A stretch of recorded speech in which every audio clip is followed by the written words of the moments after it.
What's going on, everybody? Craig Green back once again. Your guy CG here with another edition of Falcons Daily. Happy Saturday to everybody out there. Hope you're getting your weekend off to a really good start. Speaking of things getting off to a good start, this channel is off to a really good start. We are over 200 subscribers. Thank you all so much for y'all's contributions, for hitting the subscribe button, tuning in each and every day, and not missing any of our content. And again, if you have any of your friends and family who are Falcons fans, football fans, sports fans, and they want to get in on this action, make sure you share this channel with them and tell them to hit the subscribe button so all of us can chop it up and talk about some Falcons football. Let's get into it, guys.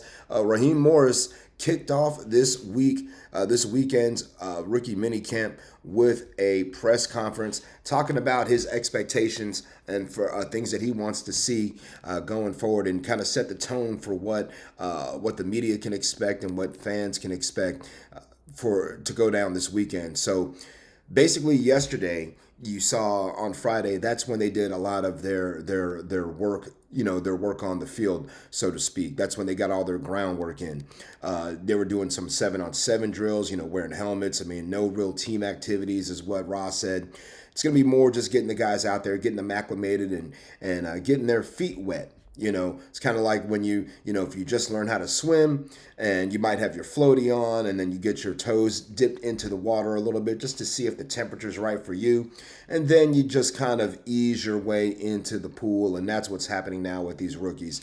And some of them are going to have a bigger learning curve than others. I mean, guys who were drafted by the Falcons, they're already have eyes on those guys. But I think more of the eyes are going to be on the undrafted free agents as well this week. That's something that Ra had spoke about, because he doesn't know those guys as well as he knows James Pierce or Jalen Walker or Billy Bowman. So that's what you can expect to see on Friday. And then he said on Saturday, today, you're going to actually see more of your in-house workouts, lifting weights, pumping iron, more of the conditioning side of things inside the building.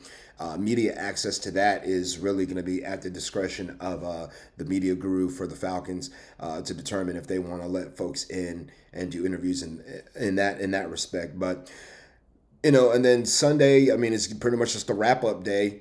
Again, they're not getting back on the field. It's going to be kind of just a rehashing of the things that they were taught over Friday and Saturday before they come back into the building again for minicamp with the rookies and the veterans combined. So, so far so good. No injuries reported out of camp from Friday, and we'll just keep it moving. And again, we talked about Raheem Morris speaking to the media yesterday, and he was asked about the pass rush.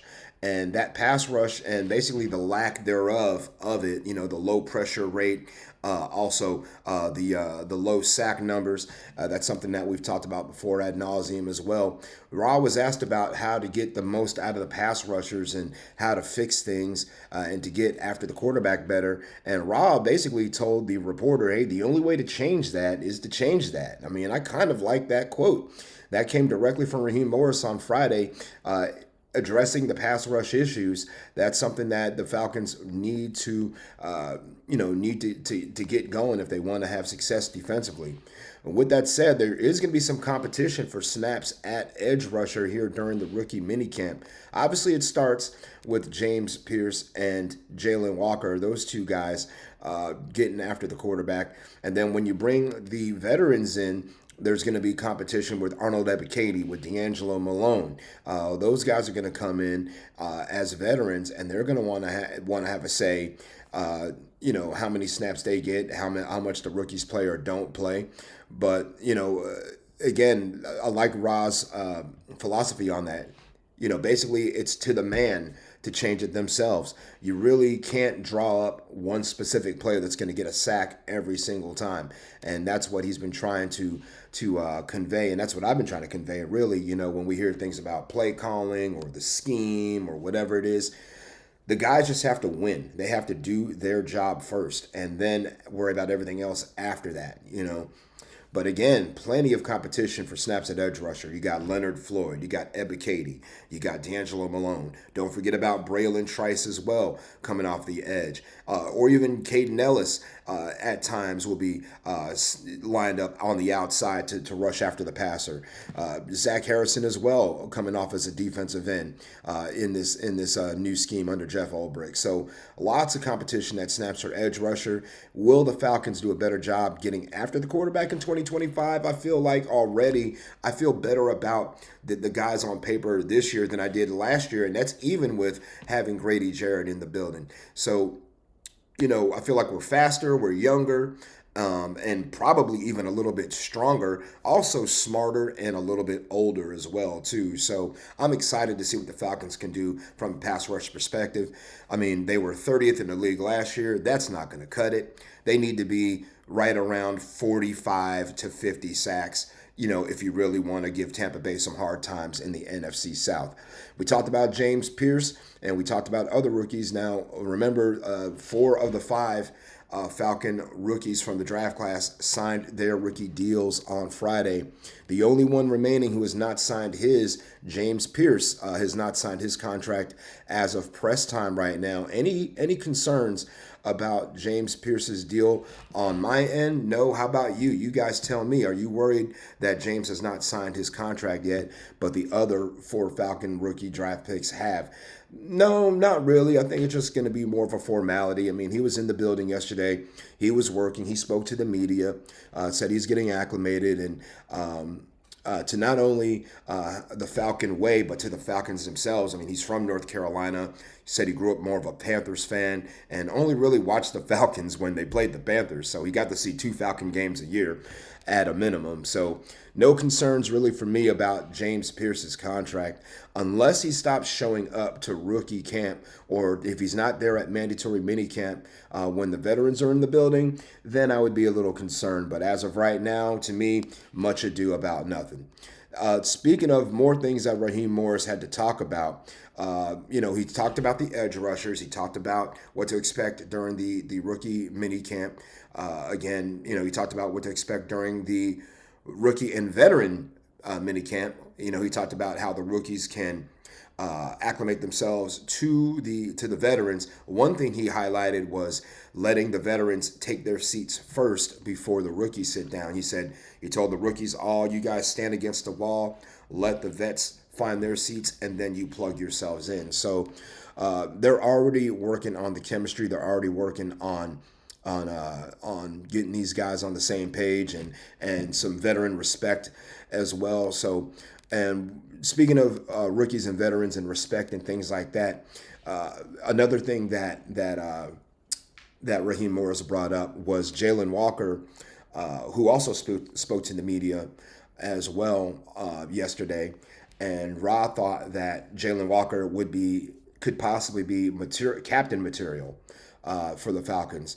Jalen was asked about that yesterday when he spoke to the media, and he said if that ever happened, that would be an honor for him to be not only elected captain, but he also said it was an honor to wear the number 11 as well. So there you go when it comes to that. And that's a number, again, he wore since high school. He wore it at Georgia, and now he continues to wear it in the NFL. But to the captain question, guys, we've seen it around the NFL a little bit here, but do you believe that rookies should be team captains? I mean, tell me in the comments how you feel about that. I mean, my personal opinion, I'm somewhat of a traditionalist on this topic. I feel like rookies should not be team captains. I don't think that if a rookie is a team captain over a veteran who's been on that team for a while, to me, almost it says something about that veteran, not so much about the rookie being like a super rookie or whatever it may be. And as good as Jalen Walker can be for the Falcons, and as good as he was at the University of Georgia, not really feeling having any rookie as a team captain. Even Matt Ryan, when Ryan was brought on in 2008. I know it's a trend, really. You see it a lot of times with quarterbacks being rookie quarterbacks, especially last year. You had Bo Nix was a captain for the Denver Broncos. Before that, C.J. Stroud was a captain. Trevor Lawrence, Zach Wilson, all these guys elected team captains for their teams. And again, for me, it's not something I'm very comfortable with. I think rookies should really learn and grow from the veterans around them. And if the veterans rally around this rookie or this second year player and say, we are willing to follow this young man, then, of course. And I'm sure that's what's happening around the league. But for me, it's still a no for me, dog. Guys, thanks so much for tuning in and checking out Saturday's edition of Falcons Daily. Again, we'll be back to chop it up with you again tomorrow to let you know more happenings from Falcons minicamp. Try to get you some more quotes and some more hot topics to talk about. Again, please make sure you hit the subscribe button and turn on your notifications so you don't miss any of the new content we're coming out with. Thanks again for working with us to get through that crazy echo we had yesterday. Got it fixed. We should have no problems going forward. And if you want to follow me on social media, you can follow me at Craig G Sports. That's where it's at, CRAIG, the letter G, and the word sports. Mash it all together, and you can find me on Facebook, on Instagram, on X, on Threads, on YouTube. Hey, even Cash App if you're feeling friendly. Guys, thanks again. Enjoy your weekend. We'll see you tomorrow. Deuces.